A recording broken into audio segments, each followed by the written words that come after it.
أعوذ بالله من الشيطان الرجيم. بسم الله الرحمن الرحيم. الحمد لله رب العالمين، ثم الصلاة والسلام على أشرف الأنبياء والمرسلين، والسلام خصوص على أبي القاسم محمد وعلى حبيب رب المشرقين ومغربين وعلى جد الحسن والحسين وبه نستعين وهو خير الناصر ومعين. بسم الله الرحمن الرحيم. اللهم قل لوليك الحجة ابن الحسن صلواتك عليه وعلى آبائه في هذه الساعة وفي كل ساعة وليا وحافظا وقاعدا وناصرا ودليلا عينا حتى تسكنه أرضك طوعا وتمتعه فيها طويلا برحمتك يا أرحم الراحمين. اللهم صل على محمد وآل محمد.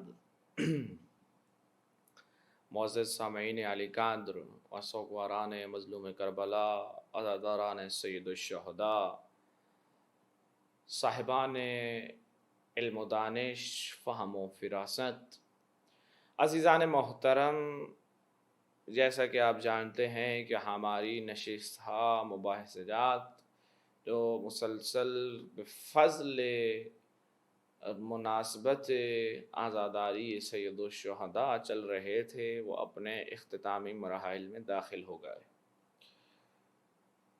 عزیزان گرامی، ہماری ان چند روز، چند ایام، چند یوم میں جو بحث چل رہی تھی وہ اس کے اوپر تھی کہ معرفت صاحبان ولایت و امامت۔ ہم نے دیکھا معرفت یعنی کیا، امامت یعنی کیا، ولایت یعنی کیا۔ خلاصتاً تمام کے تمام مطالب اور ایک نتیجہ جو خدمت میں عرض کرنا چاہتا ہوں وہ یہ ہے، عزیزان گرامی، ہم نے استدلال قرآنی کیے اور اس چیز کو سمجھا کہ خداوند متعال نے امام کو بنایا ہے، یعنی اس چیز کو طے کر لیا کہ امام کو خدا بناتا ہے، اس منصب پر خدا فائز کرتا ہے، یعنی جو منصب امامت ہے وہ خدا کی طرف سے ہے، نہ ہم امام منتخب کر سکتے ہیں، نہ ہم کسی سے امامت چھین سکتے ہیں۔ ہمیں کرنا کیا ہے؟ ہمیں اولاً امام کو پرکھنا ہے، جو صفات ہم نے بیان کی ان پر، وہ جب اس پہ پورا اتر آئے تو یعنی وہ خدا کا بنایا ہوا نمائندہ ہے۔ جب اس حد تک پہنچ جائیں تو پھر ہمیں اس کی معرفت حاصل کرنی ہے، اس کی اطاعت کرنی ہے اور اس کے تقاضوں کو سمجھنا ہے۔ معزز سامعین علی قدر، آپ دیکھیے خداوند متعال کے جو یہ نمائندے ہیں، جیسا کہ ہر نشست میں کہتا آ رہا ہوں کہ اپنی زندگی کے ہر شعبے میں اوج کمال پر ہیں، اپنی زندگی کے ہر شعبے میں انتہا پر کمال پر فائز ہیں، چاہے وہ ہدایت کا شعبہ ہو، چاہے وہ شجاعت کا شعبہ ہو، چاہے وہ علمیت کا شعبہ ہو، درجہ انتہا پر فائز ہے۔ کیوں؟ کیونکہ امام ہے، امام کسی بھی صورت معموم نہیں ہو سکتا ہے، ہمیشہ آگے رہے گا۔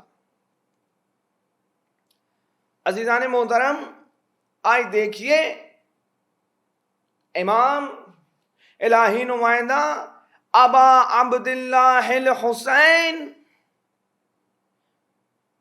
کہ جو اپنے زائرین سے اتنی محبت کر رہے ہیں کیسی محبت کہ وہ زائر جو زیارت حسین کے لیے چلتا ہے، قدم بڑھاتا ہے، وہ زائر جو زیارت حسین کو جاتا ہے، اس کو کتنے حج عمرے کا ثواب ہے، قدم قدم پر اس کے گناہان معاف کیے جا رہے ہیں، عطائے پروردگار ہو رہی، عطائے خالق حسین ہو رہی ہے۔ یہ کیا ہے؟ یہ فیض و لطف و کرم و نگاہ ابا عبداللہ الحسین ہے۔ سوال پیدا ہوتا ہے، کبھی سوچا ذہنوں میں کہ میرے اعمال تو کچھ بھی نہیں، عمل ایک ہے، کیا کہ میں زیارت کو جا رہا ہوں، عمل ایک ہے، لیکن ثواب کتنا ہے؟ لا تعداد، بے انتہا ثواب، حج و عمرہ کا ثواب، عبادات کا ثواب، قدم قدم پہ ثواب۔ کیسے ممکن ہے ایک عمل کے بدلے خدا اتنا ثواب دے دے؟ کیسے پوسیبل ہے؟ کیسے ممکن ہے عزیزو؟ کبھی سوچا ہم نے؟ کبھی سمجھا ہم نے؟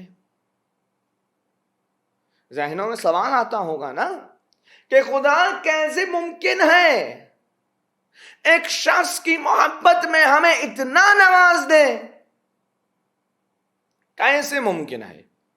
آپ دیکھیے علامہ بحر العلوم ذہن میں سوال لیے اپنے گھر سے چلتے ہیں، اپنے گھر سے چلے ہیں، یہ ذہن میں یہی سوال ہے کہ کیسے ممکن ہے کہ حسین کے عشق میں خدا مجھے اتنا نواز دے؟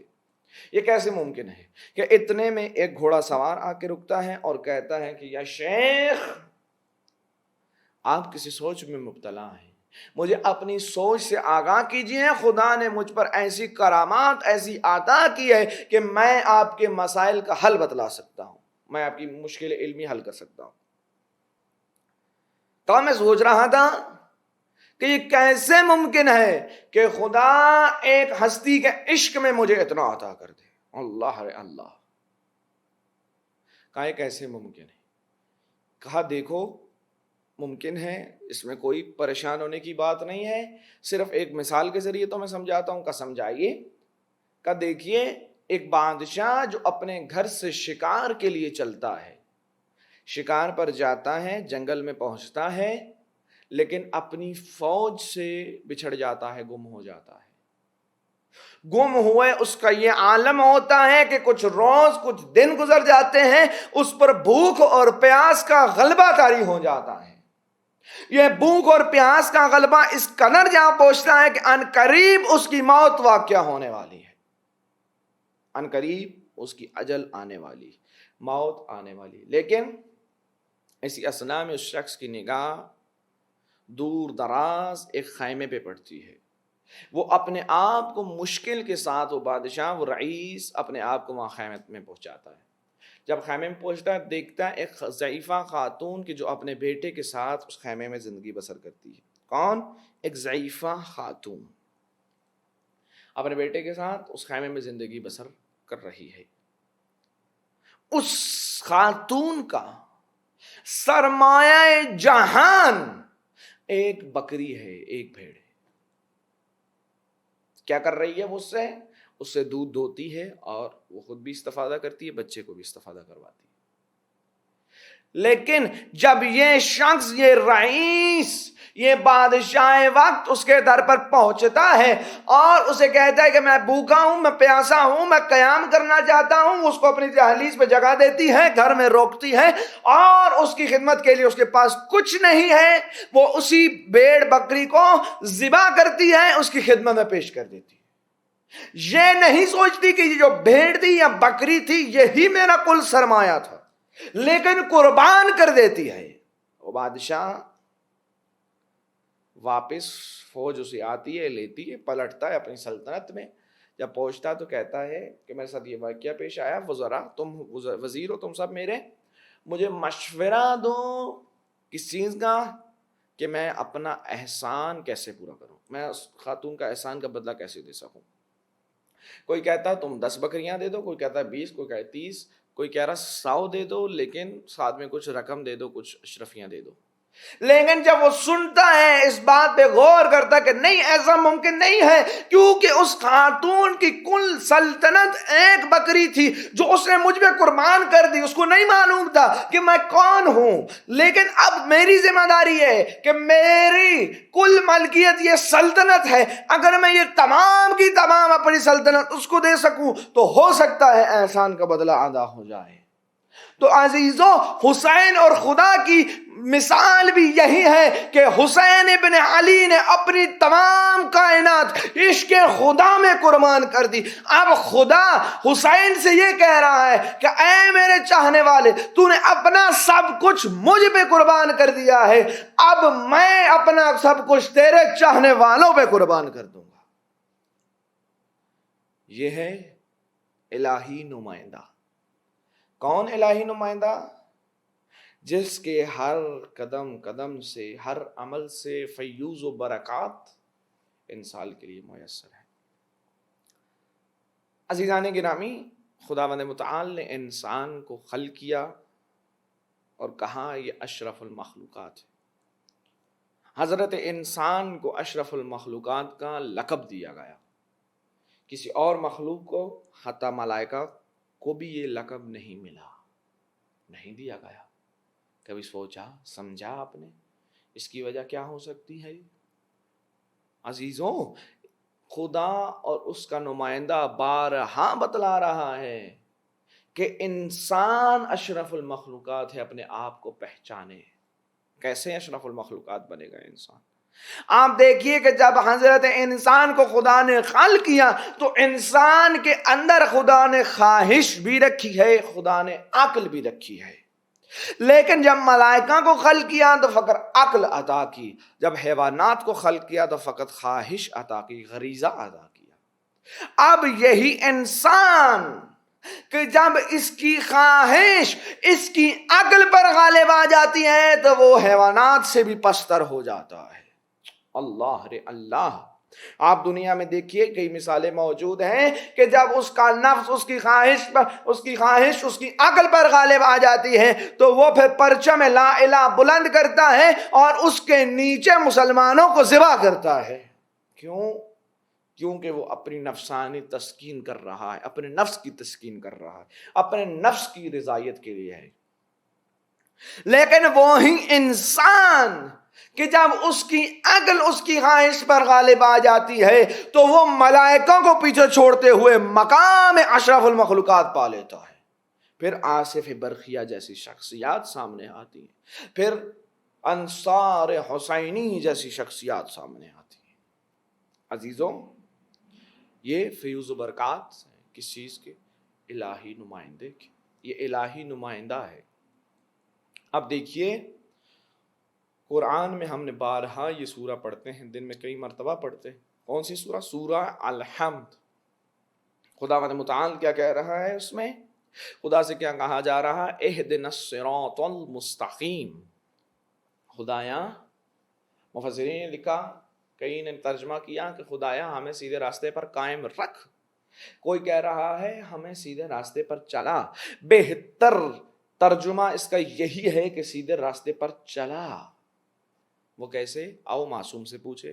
معصوم فرما رہے ہیں کہ وہ شخص ملعون ہے کہ جس کا آنے والا کل گزرے ہوئے دن سے بدتر ہو۔ اللہ رے اللہ، یعنی انسان حقیقی، ہمارا عاشق چاہنے والا وہی ہے جو دن بدن بڑھتا جا رہا ہے، ترقی کے زینے طے کر رہا ہے، اونج کمال کی طرف آ رہا ہے، ہم سے جڑتا جا رہا ہے۔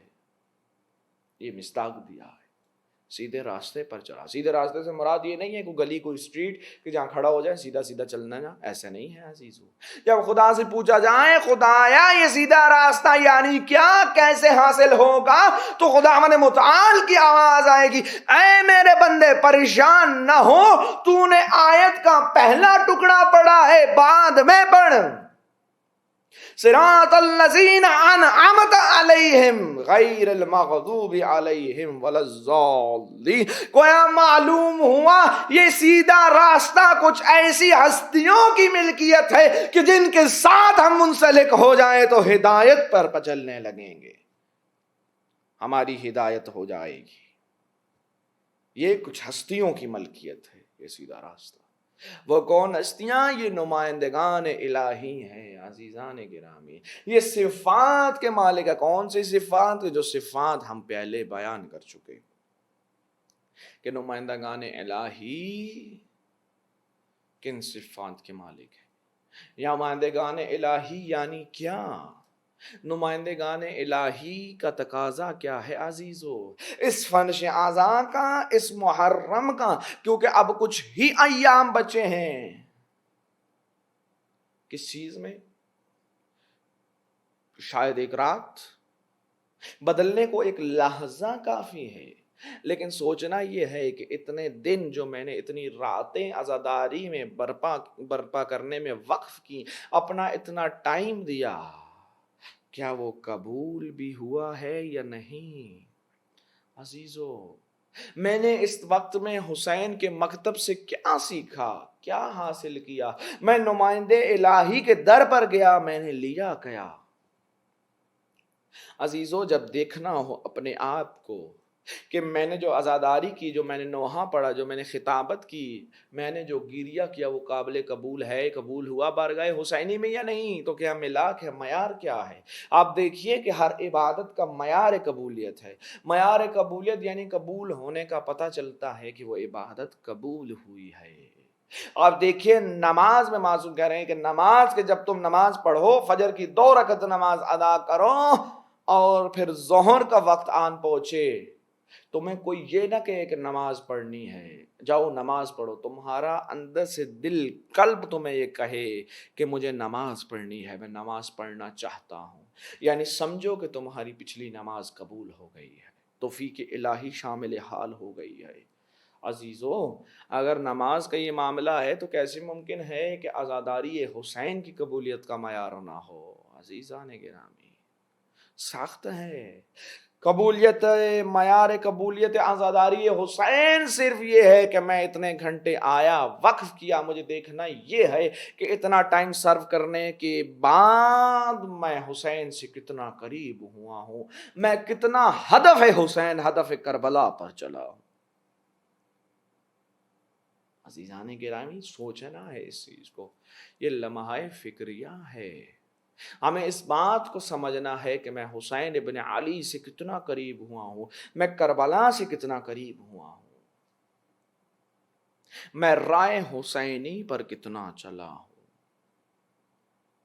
آپ آئیں مجلس میں بیٹھیں، جیسے کہ پہلے عرض کر چکا، آپ آئیں مجلس میں بیٹھیں، اپنے آپ کو دیکھ کر آئیں، جب آئیں بیٹھیں فیض حاصل کریں، جائیں دوبارہ دیکھیں، اگر وہی دنیاوی وائرسز اگر میرے اندر موجود ہیں تو اس کا مطلب ہے میں نے درگاہ حسینی سے کچھ کسب نہیں کیا، کچھ حاصل نہیں کیا۔ عزیزو، یہ در حسین عطا کرنے کی جگہ ہے۔ باخدا معلوم نہیں ہے آئندہ برس ہماری سانسیں ہوں گی یا نہیں ہوں گی، ہم زندہ ہوں گے یا نہیں ہوں گے۔ خدا نے جو ہمیں چند سانسیں باقی رکھی ہیں، خدایا ہمیں مرتبط کر دے اپنے وقت کے امام کے ساتھ۔ اللہ رے اللہ، ہمیں تقاضائے امام بتلا دے، ہمیں معرفت امام سکھا دے خدایا۔ عزیزو، بس ان موضوعات کا خلاصہ یہی ہے کہ جب ہم نے امام کو پہچان لیا، جان لیا کہ امام خدا کی طرف سے ہے، جب یہ جان لیا تو پھر امام کو پہچان لیا کہ امام کون ہے، جب امام کو پہچان لیا تو پھر امام کی اطاعت ضروری ہے، واجب ہے۔ وہاں چوں و چراں کی گنجائش نہیں ہے، کیوں میں ایسا کیوں کروں، نہ نہ، امام کی فقط اطاعت کی جاتی ہے، امام کا فقط حکم مانا جاتا۔ عزیزو، اگر آپ نے اطاعت امام دیکھنی ہو تو دیکھو عباس ابن علی کو۔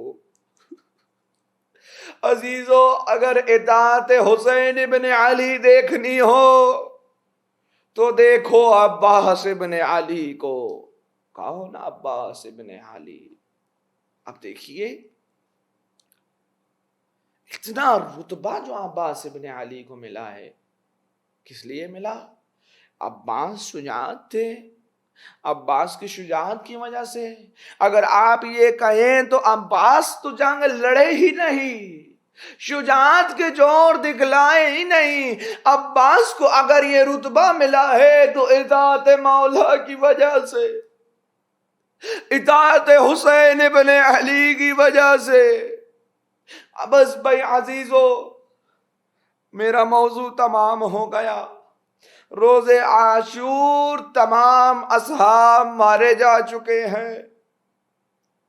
اصحاب کے بعد خاندان کے تمام جوانان مارے جا چکے ہیں کہ اب فقط عباس ابن علی اور حسین ابن علی بچے ہیں. عباس آئے، کہا مولا و آقا اب مجھ سے اور برداشت نہیں ہو رہا، مجھے مرنے کی اجازت دیجئے. عزیزو، جیسے ہی عباس کی یہ بات سنی، ایک صدا بلند ہوئی، العطش، ہائے پیاس. اجرکم من اللہ، اجرکم من اللہ. عزیزو، حسین نے اس آواز سے استفادہ کیا اور عباس کو کہا، بھائی عباس اگر تم جانا چاہتے ہو تو چلے جاؤ، لیکن بچوں کے لیے سبیل کا انتظام کر دو. عزیزو، عباس نے مشکیزہ لیا، گھوڑے پہ سوار ہوئے، علی کا شیر بیٹا دوڑا. جیسے ہی فرات کے کنارے پہنچے، فوجوں کو چیرنا شروع کیا. اللہ رے اللہ، عباس جری کا گھوڑا فرات میں اترا. عباس کا گھوڑا فرات میں پہنچنا تھا. عزیزو، عباس گھوڑے سے نیچے اترے، مشکیزہ بھرنا شروع کیا، مشکیزہ پر کیا، چلو میں پانی لیا، لبوں کے قریب لے گئے. اللہ جانے کیا دیکھا، پانی کو فرات میں بارہ پھینک دیا. عزیزوں، تعجب نہ ہوگا کہ عباس نے پانی میں اصغر کی شبیہ دیکھی ہو، عباس نے پانی میں سکینہ کو دیکھا ہو. اجرکم من اللہ، اجرکم من اللہ. عزیزو، عباس نے مشکیزہ پر کیا، واپس دوڑے، گھوڑا دوڑایا. عمر سعد نے جب یہ منظر دیکھا تو ایک دفعہ اعلان کیا کہ عباس کو روکو، اگر یہ پانی خیام تک پہنچ گیا اس کے بعد جنگ کی صورتحال بدل جائے گی. اللہ رے اللہ، تیروں کا میں برسا. ایک تیر عباس کے دائیں بازو کو لگا، عباس کا دائیں بازو قلم ہوا. اجرکم من اللہ، اجرکم من اللہ. عباس نے علم سنبھالا، مشکیزہ سنبھالا. اب دوسرا تیر لگا، اس تیر کا لگنا تھا، عباس کا دوسرا بازو قلم ہوا. عزیزو، اب یہ مشکیزہ دندان میں دبائے خیام حسینی کی طرف بڑھ رہے ہیں. ایک ملعون نے مشکیزے کا نشانہ لیا، مشکیزہ چھدا، عباس کی آس پانی کے ساتھ بہنے لگی. اجرکم من اللہ. عزیزو، ایک ملعون نے تیر چلایا، عباس کی آنکھ میں پیوست ہوا. دوسرا ملعون آگے بڑھا، گرز لیا، عباس کے سر پہ مارا. تصور کیجئے گا وہ شخص کے جس کے بازو کٹ چکے ہوں کیسے زی سے زمین پہ آیا ہوگا. کہا مولا، غلام کا آخری سلام. جیسے ہی حسین ابن علی نے سنا، کہا الان کا سر ظہری، عباس تیرے چلے جانے کے بعد وہ میری کمر ٹوٹ گئی. اللہ لعنت اللہ قوم الظالمین.